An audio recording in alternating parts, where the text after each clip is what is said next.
a 34-year-old hermit gets hit by a truck, waking up as Rudeus, a baby in a foreign land.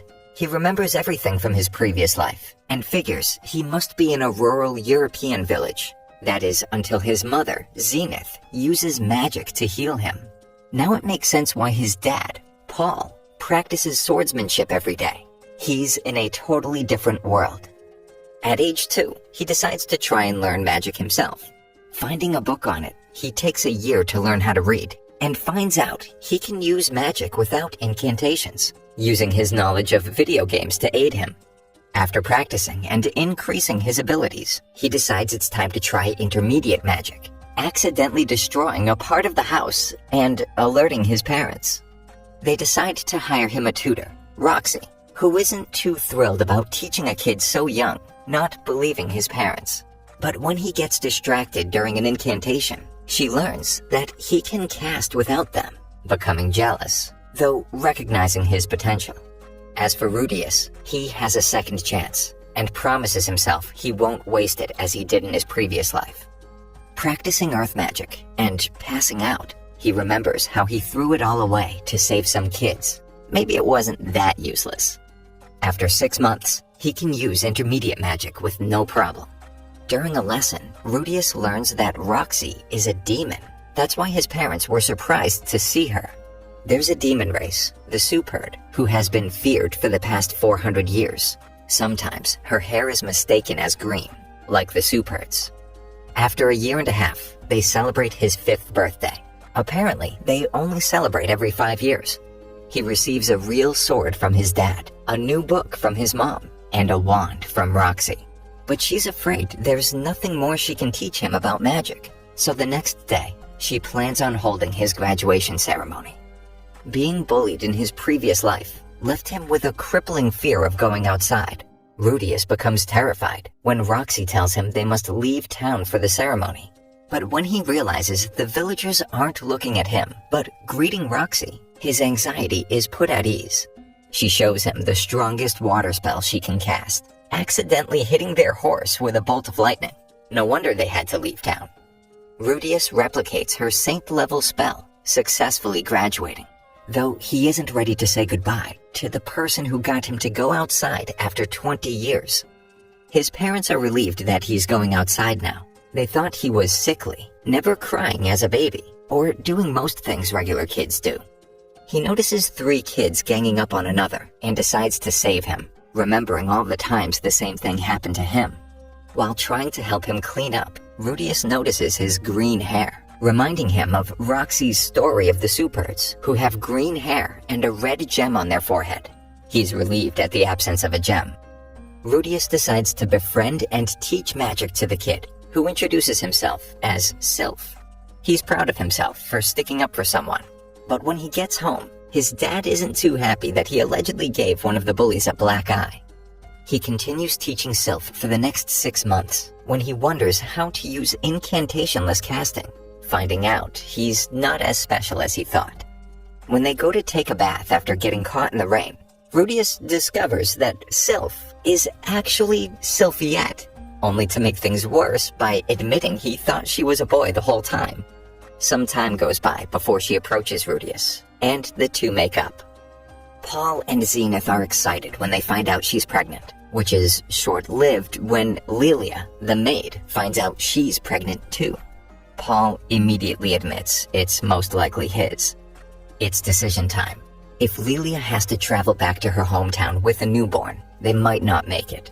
Rudeus decides to take the initiative and place all the blame on Paul, so that Zenith does too.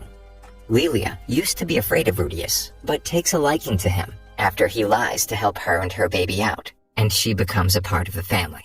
Now, Rudeus has 2 little sisters. The topic of school comes up, and Rudeus considers it, since he hasn't been making progress in swordsmanship or magic, but Sylphiette doesn't want him to leave. One day, he receives a letter from Roxy, urging him to go to Renoa Magic Academy. He asks his parents whether he could take Sylphiette. The family doesn't have enough money to send them both, so Rudeus figures it's time to get a job. A friend of the family, Ghislaine, arrives soon after, and Paul ends up knocking Rudeus out. He wakes up in a cart with Ghislaine without any idea of what's going on. She throws him a letter that his father wrote. Apparently, he's being sent to teach magic to another child for the next 5 years. The letter also tells him not to return home or contact Sylphiette, as she's been hindering his development. Arriving in Roa, he meets Philip Boreas Greyrat, the mayor, and his father's cousin. He had no clue he had family with such high standing, nor does he know he'll be teaching Philip's daughter, who beats him up during their first meeting. Now it makes sense that nobody wants to teach her. So Rudeus comes up with a plan to stage a kidnapping and show Eris how useful magic can be. The kidnappers are a little too good at their job. She's still hostile to Rudeus, who plans to leave her behind if she refuses to cooperate. They escape and make their way back to Roa, though it turns out the kidnapping wasn't as staged as they planned. After he rescues her instead of taking the scoundrel's bribe, she begrudgingly accepts him as a tutor. Philip is grateful, but cautions him against revealing his family ties due to the political landscape. It's official, his first job. Ghislaine takes up his swordsmanship training, while Rudeus teaches her and Eris how to use magic, and how to read, write, and do arithmetic. But not long after, Eris starts acting up again, so he decides to give her a day off. Once in a while won't hurt, and they all go to town for the day. A merchant tries to sell him an aphrodisiac, as he attempts to figure out the market price of general goods and convert it into yen. After Rudeus refuses to let Eris buy him a book, he decides to get her an allowance.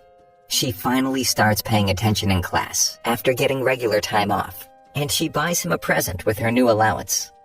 Eris' 10th birthday is fast approaching. As a noble, she needs to learn how to dance. Giving up a few lessons a week to her dance teacher, Rudeus finally has some free time of his own. He decides to learn new languages, but finds Demon God especially difficult. Apparently, dance instructions aren't going so well, so the teacher asks Rudeus to convince Eris to return to classes. His free time is short-lived, as he gets sucked into helping with dance practice. Rudeus begins selling some of the figurines he's learning to make using earth magic for some extra money. One day, he receives a package from Roxy. Since he's still having trouble figuring out the Demon God language, she handwrites a textbook for him. Roxy's new student is obsessed with her and ends up getting his hands on one of Rudeus' Roxy figurines. At Eris' 10th birthday party, she embarrasses herself during her first dance. Nobles aren't supposed to have 2 left feet, so Rudeus ends up stepping in and uses her swordsmanship training. Using feints keeps her from fainting. Rudeus gives both Eris and Ghislaine wands as a present, though she's more excited about receiving a ring from Ghislaine. He accidentally interrupts her grandfather, Saurus, with a maid. He points out a giant red orb in the sky, though tells him not to worry about it. It only gets bigger over time. Rudeus overhears planning for his surprise 10th birthday party. He learns why they can't be too public about his presence. It isn't Paul's reputation, but his name. They gathered the best materials in the kingdom to make a staff for his birthday. He's disappointed that his family couldn't come, finding out that there's been an increase in monster activity lately. Eris's mom breaks down, saying she'll adopt him. No, he should marry her daughter. Philip explains that his sons were adopted by his brother, so his wife hated him until now. But if he so chooses, Philip will handle the coup, and all he needs to do is marry Eris. She waits for Rudeus in his room that night, but he goes a bit too far, and she pushes him away. He apologizes. She forgives him, and makes a promise to wait until his 15th birthday. Back in his hometown, his father is busy fighting monsters, while a strange mana cloud appears in the sky. Rudeus takes Eris and Ghislaine out of the city to show them his strongest spell using his new staff. When they're attacked, it's someone named Almanfi, allegedly sent by the legendary hero Perugius Dola to find the source of the disturbance.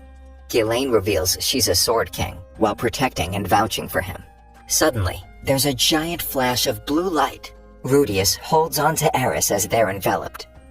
Rudeus wakes up in a strange liminal space, looking like his past self. A mysterious white figure introduces himself as the Man God and offers to help after watching him for a while. He's relieved to find he's still alive in the new world and not dead again. Apparently, he's now stranded on the demon continent. The man god tells him that when he wakes up, there will be a man there. He just has to rely on him and help him no matter what. He wakes to find a man with green hair and something red in the center of his forehead. At first he's wary, but when he speaks demon god, the man is taken aback at how courteous Rudeus is, admitting that it would be rude to fear the man who saved them. Introducing himself as Rudeus.watch, he swears to protect the children while helping them get back home. Eris wakes up terrified when she sees him, but she comes around after some convincing. They come across a village, though the children are too suspicious, barring their entry. Rudeus gets him to speak with the chief, which he does telepathically. When the chief notices the necklace Rudeus is wearing, he mentions Roxy's name. The man who originally turned them away freaks out. Apparently, Roxy is his daughter, and he hasn't seen her in 20 years. They're allowed entry into the village, and explain how they came to be on the demon continent. The chief is worried about Rudeus escorting them, since soup herds aren't allowed in cities. He responds that he'll just kill everyone in the city, if that's the case.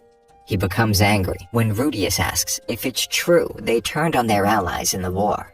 Rudeus explains how the demon god, Laplace, gave his tribe cursed spears during the war 400 years ago, turning soup herds into cold-blooded killers who slaughtered their own families in their insanity. As the leader of the tribe, it's his duty to clear their names. Rudeus promises he'll do whatever it takes to help. Eris is ecstatic that she's not helpless now, using the sword Roxy's parents gifted them to help on the road. But their happiness soon drains away when they see the security at the first demon city they arrive at. They're on the lookout for Dead End, which turns out to be Rudeus' nickname. Rudeus gets the idea of dyeing his hair blue and giving him Roxy's necklace to disguise him as a member of the Magurdia tribe. They decide to join the Adventurers Guild to make some money and put on a show announcing Rudeus as Dead End and using it as their party name so nobody takes it seriously. Rudeus figures that if they start doing good deeds under the party name Dead End, the news will spread, lessening people's fears of the soup herds. He's visited by the man god in his dreams again, who tells him to accept the low-ranking quest to find a lost cat. The next day, using his third eye, Rudeus easily finds the place they're looking for. The cat is a bit bigger than they assumed at the outset. The kitty kidnappers are easily restrained with earth magic. Before getting answers out of them, Rudeus decapitates one after he kicks Rudeus. They argue over killing people, regardless of whether they're evil, since they're trying to promote a good image. The other kidnappers explain how they're adventurers who wait until someone posts a job to return their pets and collect the reward. This confirms Rudeus' suspicions, though he gets frustrated when the kids stop him a second time. Instead of killing them, Rudeus decides to use the kidnappers' higher rank in the guild to get tougher jobs. Roxy travels to Roa, looking for Rudeus, and becomes relieved when she doesn't find his or his family's names on the death list. Paul writes a letter to let him know that he and his sister Norn are alive, but it never reaches his son. Meanwhile, Dead End searches for a mysterious monster lurking in a forest. They see a party of 3 younger demons they've encountered before, arguing with another party. It seems they're all looking for the same beast. When they look for it on their own, Rudeus stops the group, as he's worried about the demon children, so they agree to follow them, just in case. Rudeus stops Rudeus from stepping in again when the party is attacked by 2 monsters at once, thinking it would be best to save them and bolster their names. But his intentions don't match reality, as one of the demon children is killed immediately. No amount of healing magic would save him now. Rudeus berates Rudeus for holding him back and letting a child die. The other demons defend him by accepting the blame. They knew the risks, and they took them anyway. It wasn't their job to save them. Rudeus apologizes and acknowledges them as warriors. After walking the kids to the edge of the forest, they hear the sound of another monster, only to find another party dead. They never stood a chance. It was too late to save them, though they avenge their death by killing the giant serpent. Back in the city, one of the guild members calls them out for working with another group to take on tougher jobs and blackmails them. Noticing Rudeus about to lose it, intending to kill the demon to protect Eris, Rudeus washes the dye out of his hair, threatening their blackmailer. After being found out, he quickly leaves town before the guards catch him for being a soup herd. The three meet up on the outskirts, and Rudeus admits that he finally understands what Rudeus has been trying to do, and acknowledges him as a warrior. Instead of arguing after the fact, the three agree to hold meetings before making big decisions. They make their way to the coast, while Roxy and two of Paul's former traveling companions arrive by boat in search of survivors. Thank you for listening until the end. Subscribe for more videos like this.